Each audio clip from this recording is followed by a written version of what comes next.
வணக்கம், நான் உங்கள் அம்மா சமையல் மீனாட்சி. இப்போ நம்ம பார்க்க போகிறது பாவக்காய் ஜூஸ். இப்போ நம்ம பாவக்காய் ஜூஸ் போட போகிறோம். இதை வந்து கட் பண்ணி வைக்கக்கூடாது, முதல்லையே கட் பண்ணி வச்சுட்டு பண்ணக்கூடாது. இது உள்ளே இருந்து இதெல்லாம் எடுத்துடணும். எடுத்துட்டு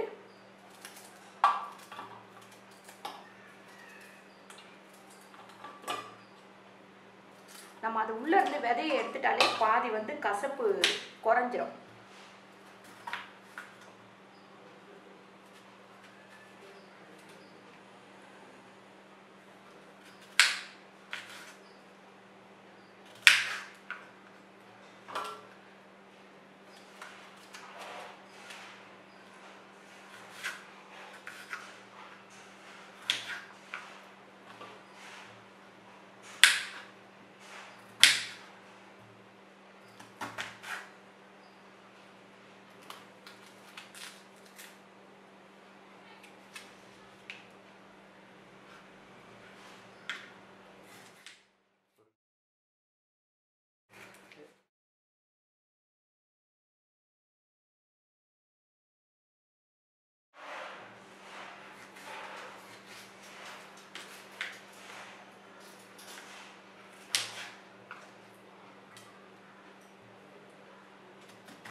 நம்ம சமைக்கும் போது கூட இந்த விதையை எடுத்துட்டோம்னாக்கா இந்த பாவக்காயில் கொஞ்சம் கூட கசப்பே இருக்காது.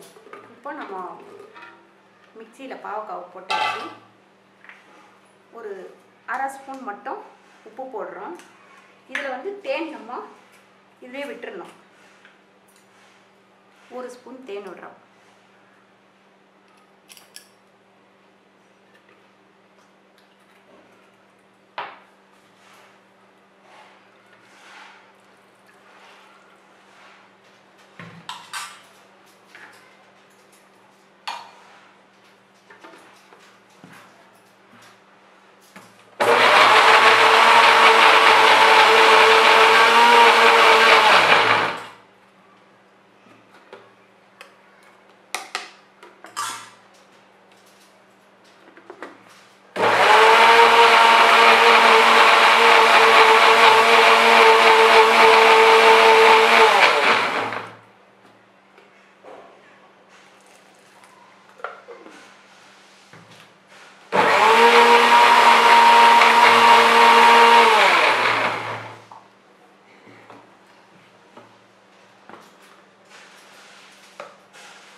இது உங்களுக்கு தெரியும், சுகருக்கு குடிக்கலாம். ரெண்டாவது வயிற்று புண்ணு, மலச்சிக்கல் இருக்கிறவங்களும் இதை குடிக்கலாம்.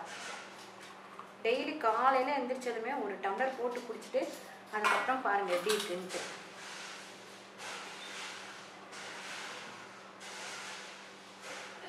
இதில் வந்து கசப்பு அவ்வளோவா இருக்காது இந்த பாவக்காய் ஜூஸில். ஏன்னா நம்ம இந்த விதையை வந்து எடுத்துடுறோம். அதனால் அதுக்குன்னு சுத்தமாக கசப்பு இல்லைன்னு சொல்ல முடியாது. இருக்கும் கொஞ்சம், ஆனால் அவ்வளோ கசப்பு இருக்காது. இந்த வீடியோ உங்களுக்கு பிடிச்சிருந்தா லைக் பண்ணுங்கள், ஷேர் பண்ணுங்கள், சப்ஸ்கிரைப் பண்ணுங்கள். நன்றி, வணக்கம்.